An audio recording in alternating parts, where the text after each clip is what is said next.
This kid was murdered. Murdered? Who in the world would want to kill a camper? Don't look at me. I'm just here to drop off my son. Justin, that does not work for me. A lot of movie historians will tell you that Halloween is what started the slasher craze of the 1980s. And while that is partially true, it's not the whole story. You see, before Hollywood could start cranking out slasher after slasher, there had to be a proven prototype, a way to prove that the genre was going to make money and that the results of Halloween weren't just a fluke. So, director Sean Cunningham and writer Victor Miller decided to make Friday the 13th. They took the structure of Halloween, stripped away any substance, and replaced it with boobs and blood. And wouldn't you know it, it worked. It jump-started the massive Hollywood slasher machine and spawned 12 sequels, one of which is what we're going to talk about today. Do you love POV shots? Do you like to hear characters that say other characters' names? Sandra? Scott, Vicky, Mark? Terry. Well, hold on to your hats, kids, because we've got a movie made just for you. This is another extra long, extra spooky, spoiler-heavy review of Friday the 13th Part 2. So Friday the 13th Part 2 starts like all great sequels, with a recap of the entire first movie. Told through flashbacks, we see what happened to Alice back at Crystal Lake. And boy, do they really want to make sure you don't miss a thing, because this whole recap takes a whopping 6 minutes to get through.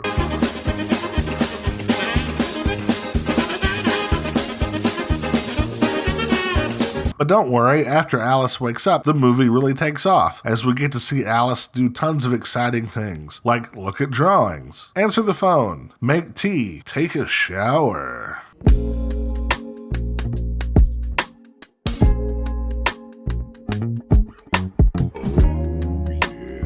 Life seems to be pretty normal for Alice at this point. Nothing interesting is happening at all until...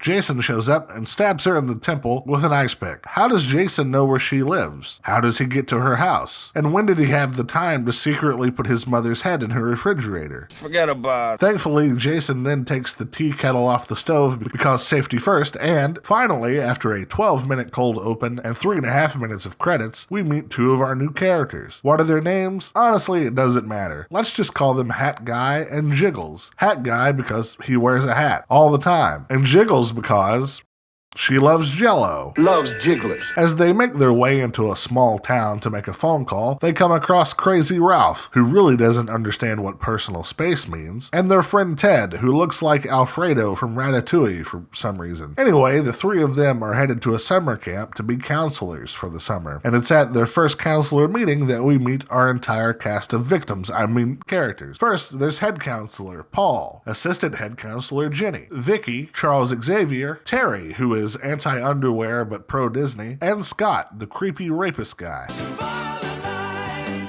And it's at this meeting that we learn the most important lesson of all. This is bear country.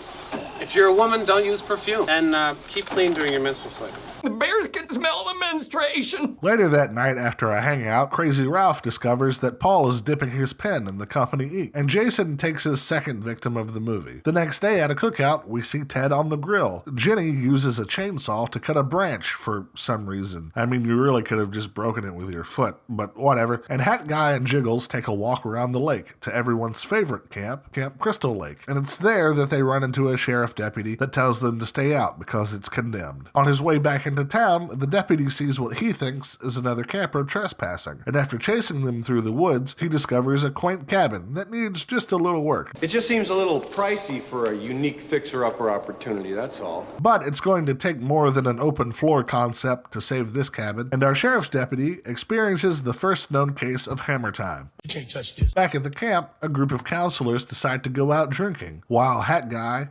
Jiggles, Professor X, Vicky, Terry, and the rapist Scott decide to stay at the camp. Terry goes for a quick swim, because why wouldn't you? Hat Guy and Jiggles decide to get busy, and Vicky desperately throws herself at Professor X. I only want your fingers. What do you want to play for? Position. Just your legs, huh? Is everything else okay? Geez, we get it. Calm down. Later on, as Scott hangs around, thanks to an incident with a hidden booby trap, we finally see Jason take out his third victim of the movie. Back at the cabin, things get really hot and heavy for Vicky and Professor X, and she decides to go back to her cabin to spruce up for their big night together. But she ignores Paul's one big rule. Don't use perfume. Don't use perfume. Don't use perfume. Which is unfortunate for her because as soon as she steps out of the cabin, a bear comes out of nowhere and kills her. No, not really. I just think that's kind of a missed opportunity. Anyway, as a rainstorm sets in, Professor X thinks he hears something on the front porch of the cabin, and as he makes his way outside to investigate, the greatest thing to happen to a man in a wheelchair since the invention of the ramp happens.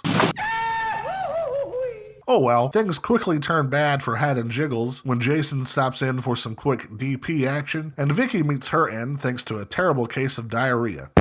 As Ginny and Paul make it back to the camp, they start to notice that strange things have been afoot, and it doesn't take long until Jason goes Leonidas on them and attacks Paul with a spear. Then, one of the longest chases in movie history takes place. And when I say long, I mean Jason chases Ginny into a bathroom, then the kitchen, then her car, then through the wood, to another car, behind a tree, and then through the woods again. Things are really looking bad for Ginny at this point, but luckily for her, this version of Jason is kinda stupid. My balls! She whips out her chainsaw from earlier. Why didn't she just cut him in half? Who knows? But she does take the time to demonstrate how big of a WWE fan she is.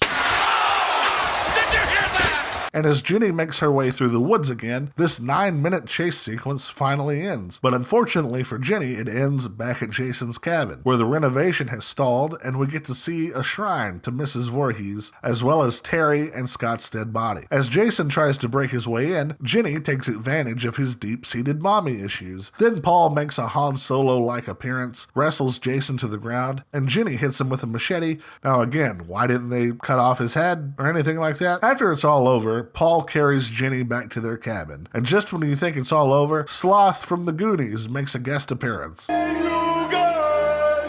the next day, as Ginny is taken to an ambulance by paramedics, she calls for Paul, who seems to be missing. And when the movie is over, what we have is actually one of my favorite Friday the 13th sequels.